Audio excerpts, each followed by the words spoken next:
Paige. I'm Gracie. I'm Becca, and this is our plyometrics and agility video. We will be demonstrating a simple plyometric and agility program for improving the skills of a shooting guard in basketball. The plyometric and agility exercises we have included are push-ups, box jumps, and the box drill. Plyometrics includes activities that enable a muscle to reach maximal force in the shortest possible time. It is recognized as a quick, powerful movement using a pre-stretch that involves a stretch-shortening cycle. The overall purpose of plyometric exercise is to increase the power of subsequent movements by using both the natural elastic components of muscle and tendon and the stretch reflex. Agility is focused on the skills and abilities needed to change direction, velocity, and mode in response to a stimulus. It requires the use of perceptual cognitive ability in combination with change in direction ability. Both plyometrics and agility training are necessary components of a training program that aims to improve the skills of a shooting guard in basketball. During competition, the shooting guard's main purpose is to score points for the team and to steal the ball on defense. The shooting guard needs to be able to have powerful upper body strength for dribbling the ball and shooting at long or short distances into the hoop. They need to have strong lower body strength for jumping and running on the court and need the optimal fast and quick agility skills that are required during competition when players must protect the ball from the opposing team. The first exercise focuses on the strength, power, and force generated by the upper body. It targets mainly the arms, chest, and the abs.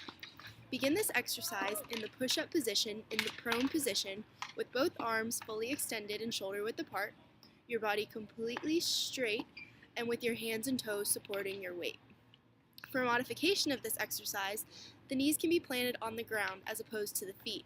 Just make sure the back remains straight. Descend by flexing at the elbows and lowering your body until your chest nearly touches the floor. Then, press yourself up, extending your elbows so forcefully that your hands leave the floor. Though it is not necessary to do so, you should be able to clap your hands while in the air. This counts as 1 repetition. Some things you want to consider when doing this exercise are the surface you're doing it on. You want to do it on a soft surface so you don't damage your hands. Also, you want to get enough force going up so you don't fall. Our next exercise is the box jump. The primary reason we do jumping exercises is to exploit the stretch-shortening cycle of the legs to improve the use of elastic energy. The box in this exercise may be used as a landing surface to jump on or a platform to jump off of. The appropriate box height for this exercise is anywhere in the range of 6 to 42 inches, but a more appropriate box height can be determined from the athlete's training status. When performing this jump, the feet should be shoulder-width apart. When landing, the shoulders should be over the knees, with the knees being over the toes. During this motion, the athlete will exhibit flexion of the ankles, knees, and hips. Something that should be avoided during the jump is inward flexion of the knees, otherwise known as dynamic valgus. This motion can increase the risk for many different types of knee injuries, notably ACL tears and meniscus tears. This activity may not be suitable for younger adolescent athletes, primarily because of the epiphyseal plates and the risk of growth plate fractures.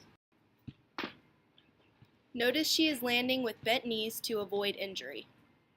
The final drill is the box drill. This drill allows for the athlete to improve their agility, speed, and change of direction. You set up 4 cones in the shape of a square with the edges each 5 yards apart. The athlete starts on the right side of any cone in an athletic position, preparing to run with the knees bent, chest up, and weight on the balls of the feet. They sprint to the cone in front of them as quickly as they can. As they approach the first cone, they decelerate to transition into a side shuffle. The athlete then goes a tad past the first cone and begins a side shuffle to the left. Remember to tell the athlete to keep low, knees bent, eyes forward, and extend a lateral reach with the left foot. Once you get to the second cone, make sure to pass it while decelerating and transition into a back pedal. Remember to keep your legs bent and chest up so you do not fall forward or backwards. Decelerate your back pedal and pass the third cone to then transition into a side shuffle to the right all the way to the fourth and final cone, which is the cone that the athlete started at. During this drill, the athlete should face the same direction the entire time.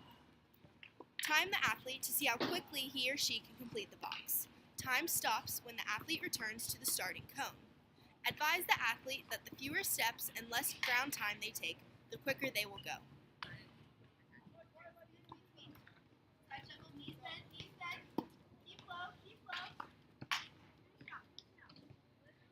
In conclusion, these drills will help to improve the agility and utilize the musculature elasticity of a shooting guard in high school basketball. Push-ups focus on the arms, chest, and abs, which can be beneficial for shooting and scoring points. Box jumps help to improve the use of elastic energy. This can be useful in jumping to block a shot. And lastly, the box drill helps to improve both change of direction with no stimulus and agility with a stimulus. Thanks for watching. Bye.